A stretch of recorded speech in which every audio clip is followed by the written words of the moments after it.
잠언 27장 11절 성경 본문을 통해 지혜는 행복이다 라는 제목으로 하나님의 말씀을 증거하겠습니다. 회두청산이라는 옛말이 있습니다. 회두, 고개를 돌려보니 청산이 있다라는 의미입니다. 어떤 사람이 이 세상에서 가장 아름다운 산, 푸른 산 청산을 따라 찾아 길을 떠났습니다. 여러 해 동안 그 산이 어디에 있는지 이곳저곳 물어 돌아다녔습니다. 그러나 그 아름답다고 알려진 청산을 찾는 데는 실패했습니다. 실망하고 절망했습니다.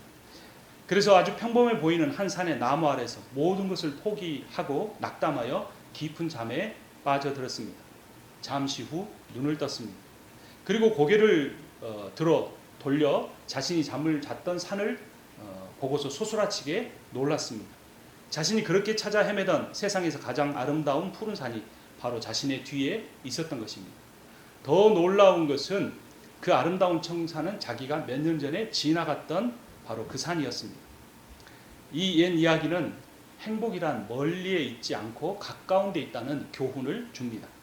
어떻게 보느냐, 어떤 마음으로 대하느냐에 따라서 같은 조건, 똑같은 상황 속에서도 행복할 수도 있고 행복하지 않을 수도 있다라는 것입니다. 그러나 오늘날에도 많은 사람들이 이런 청산이 어딘가, 멀리인가, 언젠가 나에게 발견되어질 거라고 생각하며 살아갑니다. 사실 사람은 정작 행복한 순간에는 행복하다는 사실을 느끼지 못하는 때가 많다고 합니다. 나중에 지나고 나서야 세월을 돌이켜보면 그때가 가장 행복했었지. 그때는 그게 왜 행복이라는 사실을 알지 못했을까라고 후회하며 뒤늦게 깨닫는다고 하는 것입니다. 여러분, 언제가 가장 행복할 때일까요?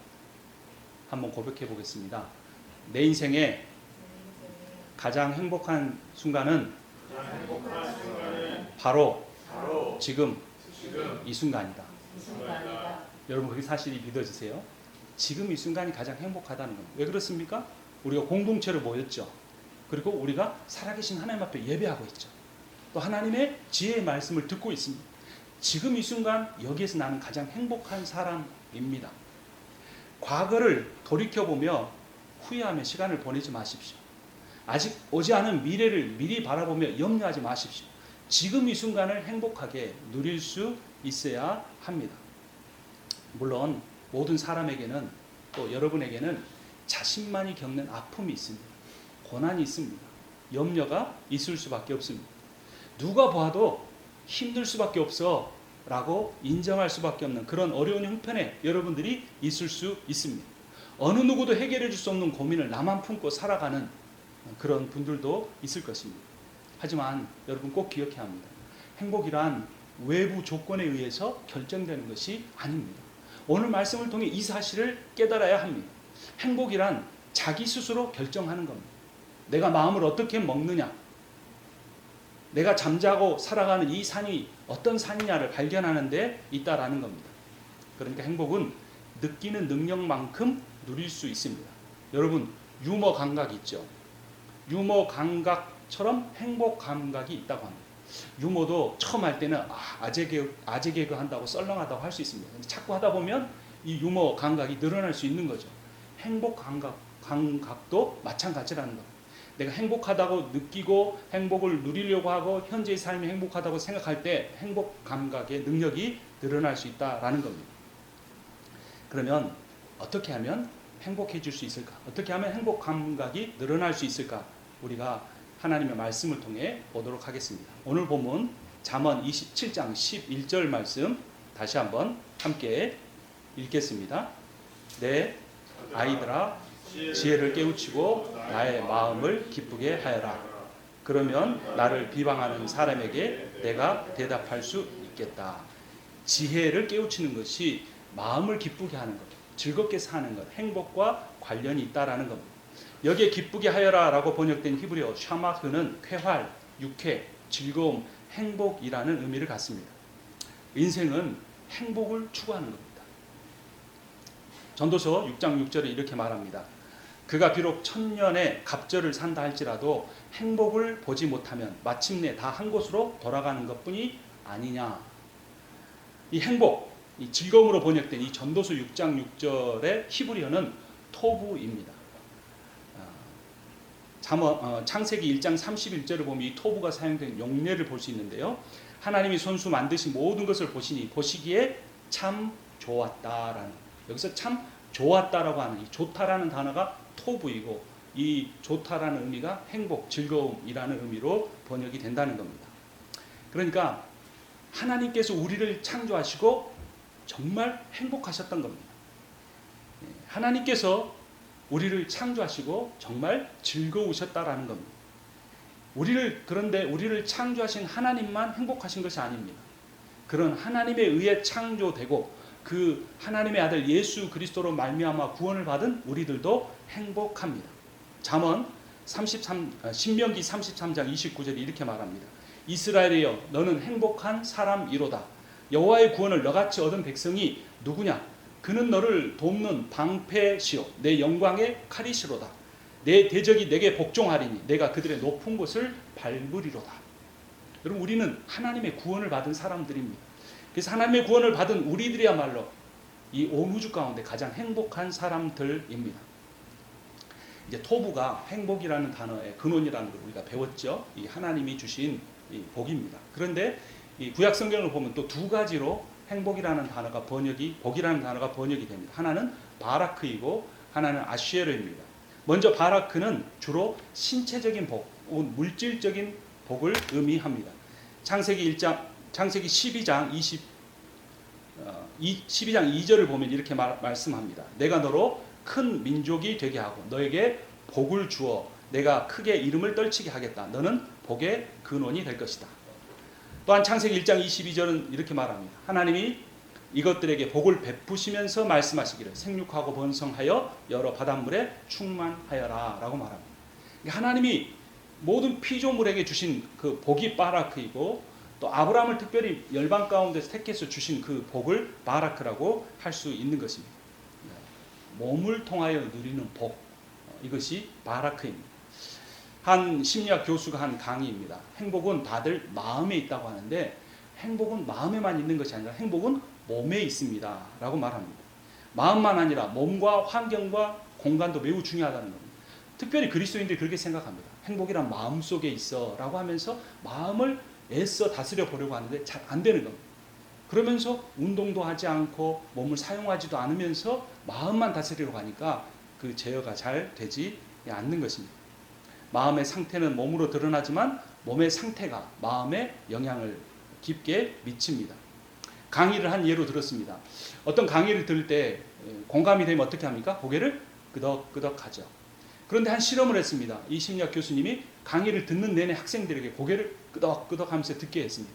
그러니까 동일한 강의를 한 그룹에게는 고개를 끄덕이지 않으면서 듣게 하고 또 다른 그룹에게는 고개를 끄덕이면서 듣게 했습니다. 어떤 그룹이 더 그 강의의 내용에 만족했을까요? 고개를 끄덕끄덕 하면서 강의를 들은 학생들이 그랬습니다. 그러니까 몸이 제스처를 취할 때 마음도 함께 따라서 움직인다는 것입니다. 몸과 마음이 매우 밀접하게 연결되어 있습니다. 그래서 행복을 추구하기 위해서는 내 마음만 잘 들여다보는 것이 아니라 내가 일주일간에 평소에 몸을 어떻게 사용하고 있는가 잘 돌아봐야 하는 것입니다. 사람들이 이렇게 말합니다. 나는 아직 마음이 준비되지 않았어. 그래서 행동으로 옮길 수 없는 거야 라고 하는 겁니다.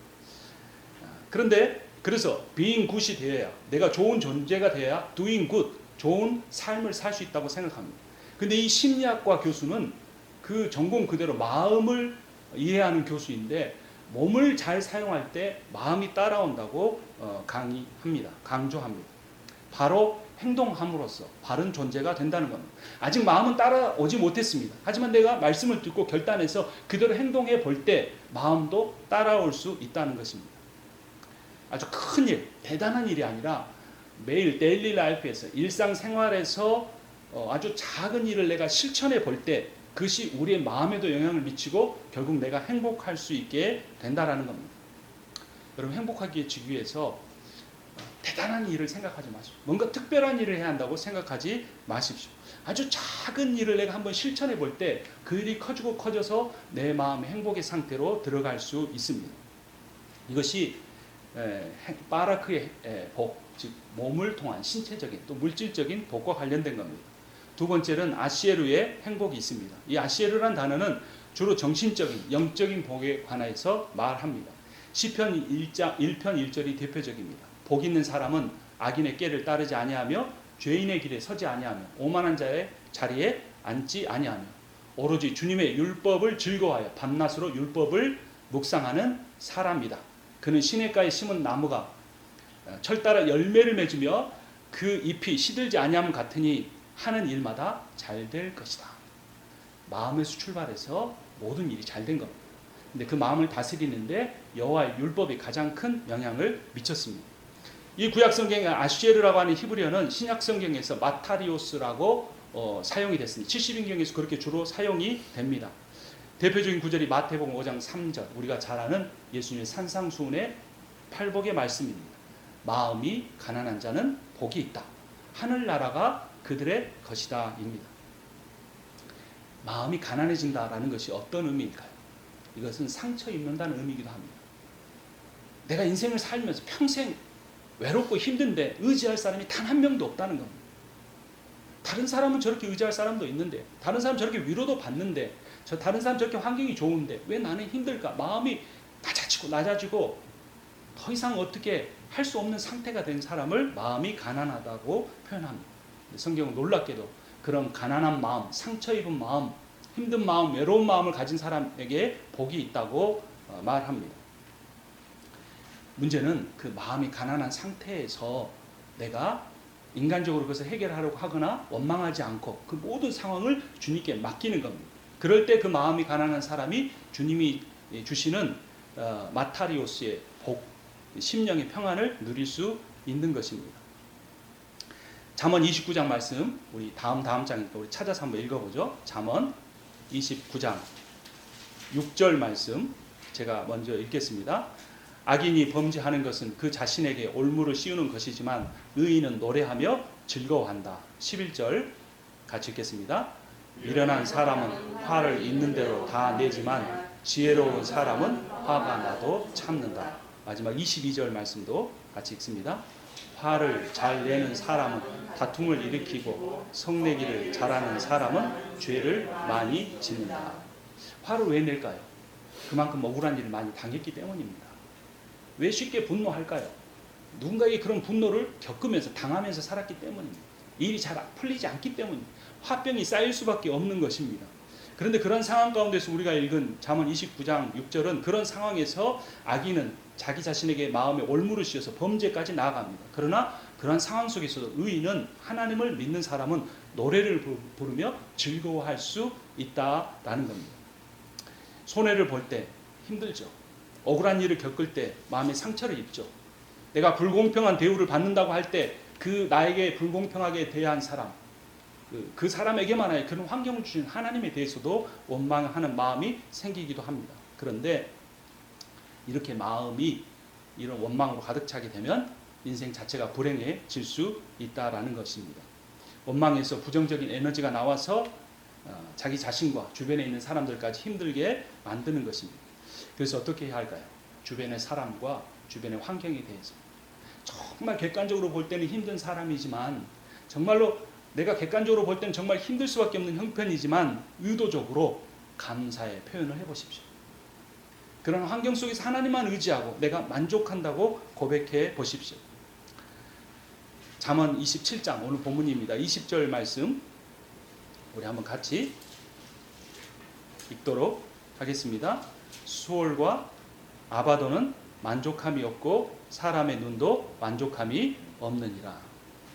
이 세상의 모든 것에 참 만족이 없다라는 겁니다. 인간의 관점에서 볼 때 만족하는 인생을 살기가 쉽지 않다는 겁니다.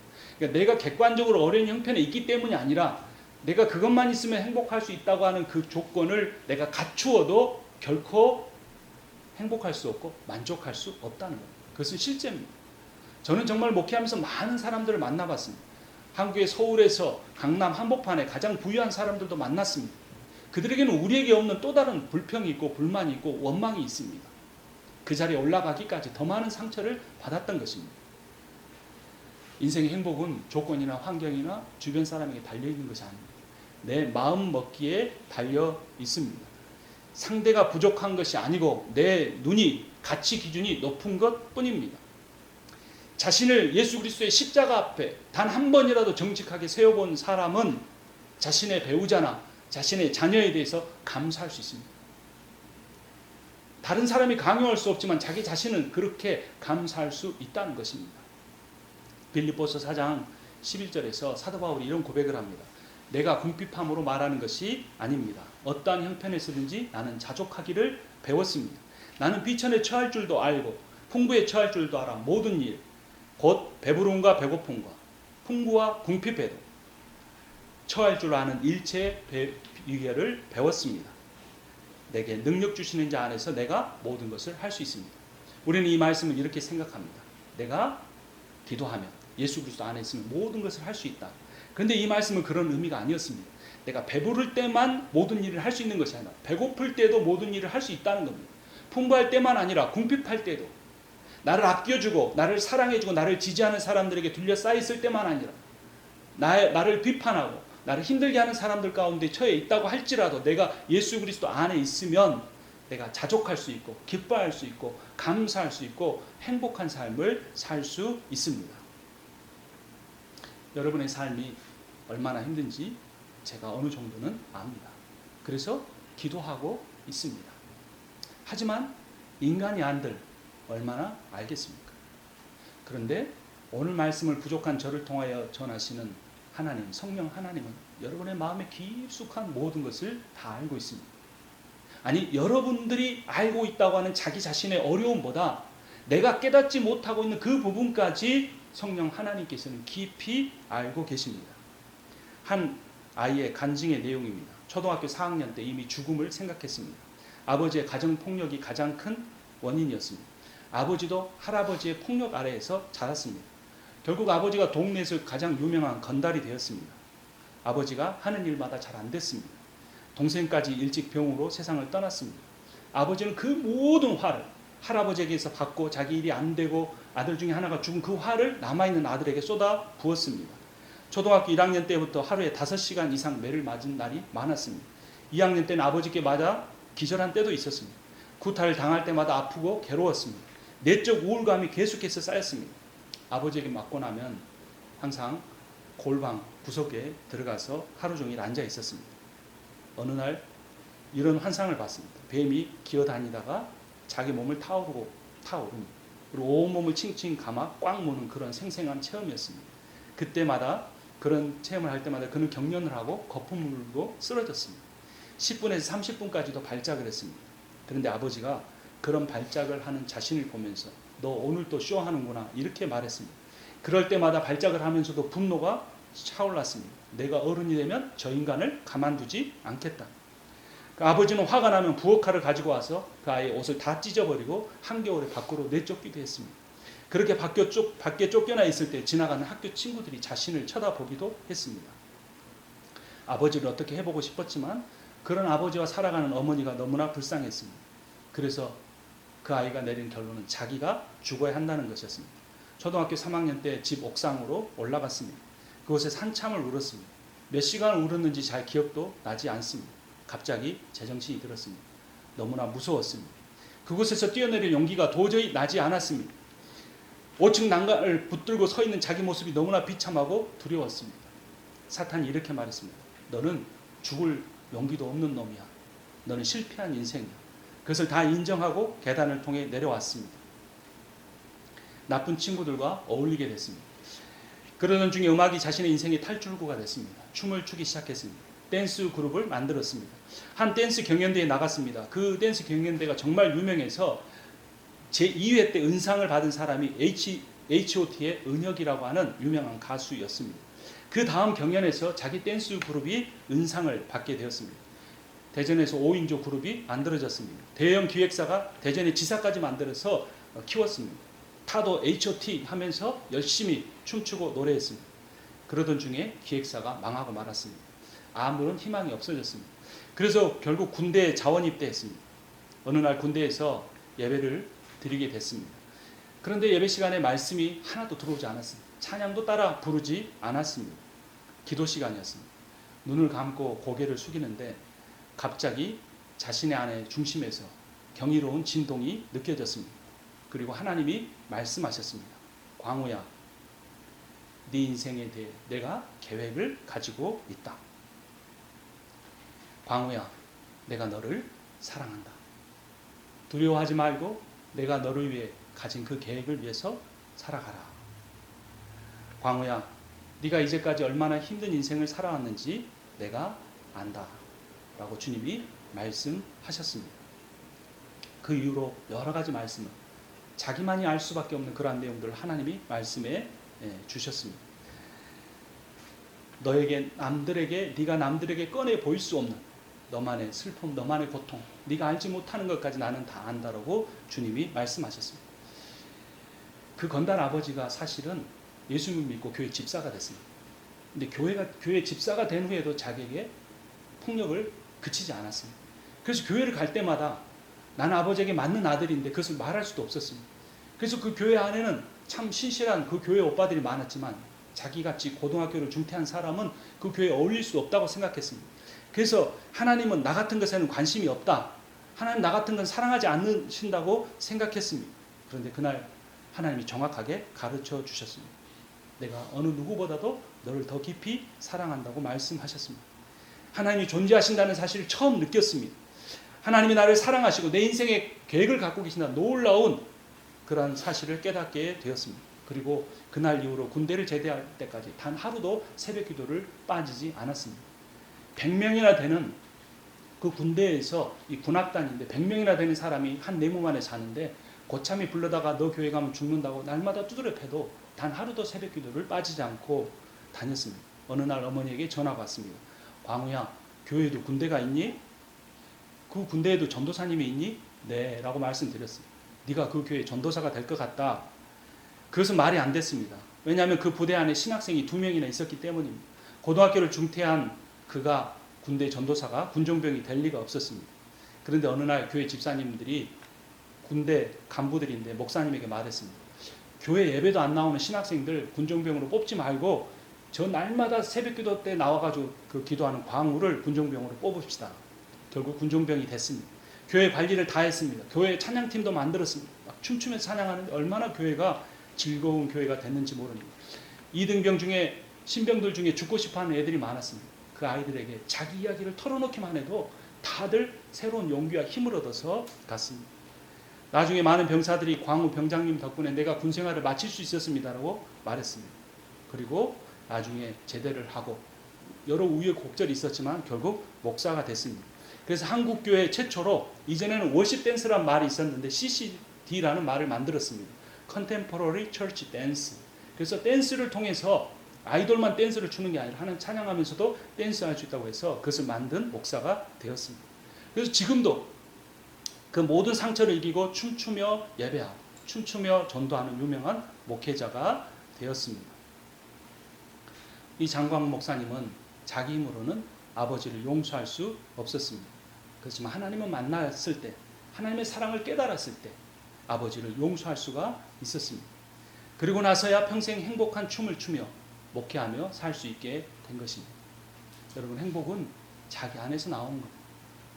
아무리 폭력적인 아버지가 있어도, 아무리 주변에 나를 힘들게 하는 가족이 있어도, 그런 친구들이 나를 인정해 주지 않아도 내가 하나님을 만나면 하나님이 나를 사랑하시고 나를 위한 놀라운 계획이 있다는 것을 내가 깨닫기만 하면 우리는 스스로 결정하고 행복한 삶을 살아갈 수 있다라는 것입니다.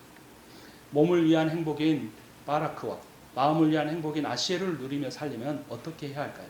신명기 10장 13절이 우리에게 이렇게 가르쳐 줍니다. 내가 오늘 내 행복을 위하여 내게 명하는 여호와의 율례와 명령을 지킬 것이 아니냐. 행복한 삶을 살기를 원한다면 여호와의 말씀을 읽고 묵상하고 지키라는 것입니다. 우리는 그런데 크리스찬인 경우도 대부분의 행복이 물질에 있다고 생각합니다. 말은 그렇게 하지 않습니다. 하지만 내 삶의 대부분을 더 많은 돈을 버는 일에 투자하고 살아간다면 우리는 그런 가치관을 가지고 있는 거나 마찬가지입니다. 그러나 행복은 돈이 많다고 오는 것이 아닙니다. 내가 불행한 이유가 가난하기 때문이 절대 아니라는 겁니다. 자신의 일을 즐길 수 있어야 합니다. 내가 좋아하는 일, 내가 좋아하면서 잘할 수 있는 일을 내 전공으로 택하고 내가 그 일을 그런 직업을 택해야 하는 것입니다. 멕시코에서 한 할머니가 망고를 팔고 있었습니다. 이제 이분이 크리스찬인데 지나가다 그 할머니가 불쌍하게 느껴졌습니다. 그래서 그 할머니한테 그 망고값보다 더 많은 돈을 주면서 할머니 망고를 제가 다 사드릴게요 이렇게 제안했습니다. 그런데 할머니가 갑자기 화를 냈습니다. 당신이 내 망고를 다 사버리면 나는 오늘 오후에는 무엇을 해야 합니까? 라고 한 겁니다. 그 할머니는 망고를 파는 일을 즐기고 있었던 겁니다. 망고 다 팔아야 미국 돈으로 몇 달러가 안 됐던 겁니다. 그런데 그 망고를 팔면서 사람들과 대화하는 일을 즐겼습니다. 여러 사람들에게 달고 맛있는 망고를 팔면서 그들에게 즐거움을 준다라고 생각하며 보람을 느끼며 살았던 것입니다. 이 할머니처럼 우리도 크리스찬으로서 돈을 더 많이 벌기 위해서 내가 그 돈을 벌어 남보다 더 성공하는 사람이 되기 위해서 일하는 것이 아니라 내 일을 통해서 남에게 즐거움을 주고 나 스스로도 그 일을 통해 내가 행복을 느낄 수 있다면 그것이 가장 크리스찬다운 삶이 된다라는 겁니다. 오늘 본문 잠언 27장 말씀 다시 봅니다. 22절입니다. 22절 말씀 함께 읽겠습니다. 죄악의 눈이 25절인가요? 25절 말씀 같이 읽겠습니다. 죄악의 눈이 어두운 사람은 부자가 되는 데에만 바빠서 언제 궁핍이 자기에게 들이닥칠지를 알지 못한다. 27절 같이 읽겠습니다. 욕심이 많은 사람은 다툼을 일으키지만 주님을 의뢰하는 사람은 풍성함을 누린다. 아마 제가 장을 잘못 적은 것 같습니다. 나중에 찾아드리도록 하겠습니다. 부나 또는 돈이 우리에게 행복함을 가져다 주는 것이 아니라는 것입니다. 마틴 셀리그먼이라는 교수가 행복은 부유함보다 긍정적인 태도에서 온다고 이야기했습니다. 여러분 아이스크림을 더운 날 한 입 딱 베어 먹으면 어떻습니까? 시원하고 달지요. 근데 너무나 맛있어서 또 하나 아이스크림 먹으면 어떻습니까? 첫 아이스크림을 먹었을 때만큼 시원하거나 달지는 않습니다. 물질적인 풍요도 마찬가지라고 말합니다. 가난할 때는 돈이 10불만 더 있어도 100불만 더 있어도 큰 행복을 느낍니다. 그런데 한번 어느 정도 여유가 있게 되고 나면 더 많은 돈을 벌어도 행복하지 않다고 하는 겁니다. 일반적인 통계에 의하면 월급이 500만 원, 5천만 불까지 올라갈 때는 사람의 행복지수가 돈을 버는 만큼 계속 올라갔다고 합니다.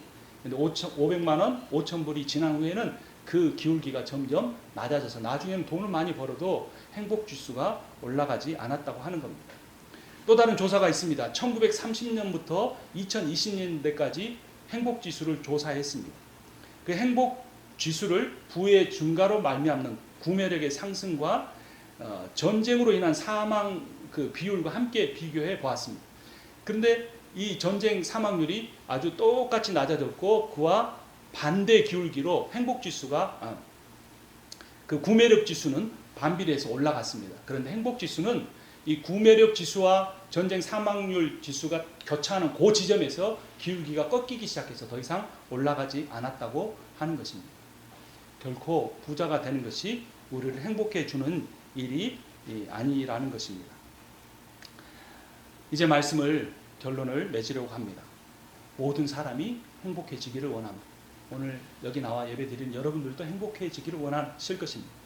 행복해지기를 원하는 것은 나쁜 것이 아닙니다. 하나님께서도 우리가 행복해지기를 바라시기 때문입니다. 근데 문제는 모든 사람이 행복하다고 느끼며 살아가는 것이 아니라는 것입니다. 그 이유는 뭔가 특별한 일에서 내가 이룰 수 없는 어떤 큰 목표를 정해놓고 그것이 내게 주어져야만 행복하다고 착각하고 오해하면서 살기 때문입니다. 행복은 아주 작은 것에서부터 시작됩니다. 일상에서 행복을 찾아보기 바랍니다. 여러분 운동을 하면서 행복할 수 있습니다. 산책하면서 행복할 수 있습니다. 이 운동과 산책으로 인하는 행복은 앞에서 말씀드린 그 심리학과 교수가 제안한 내용입니다. 또 내가 공부를 열심히 해서 행복할 수도 있습니다. 결과가 중요한 것이 아니라 내 전공을 열심히 공부하는 그 상황을 통해 행복해 줄 수 있다는 겁니다. 근데 여러분 사람들이 가장 행복하다고 느낀 이 내용이 뭔지 아십니까? 그건 성경의 내용이 아닙니다. 심리학자들과 철학자들과 여러 교수들이 내린 결론입니다. 사람은 자신이 다른 사람을 도와줄 때 가장 큰 행복을 누린다고 합니다. 자기 자신을 위해서 뭔가를 할 때도 행복을 누리지만 그 크기보다는 내가 다른 사람을 위해서 뭔가를 해줄 때 그 행복의 크기는 훨씬 더 커진다고 하는 것입니다. 현재의 삶에 충실할 때, 우리가 행복을 누리려고 할 때 하나님 우리에게 행복을 가져다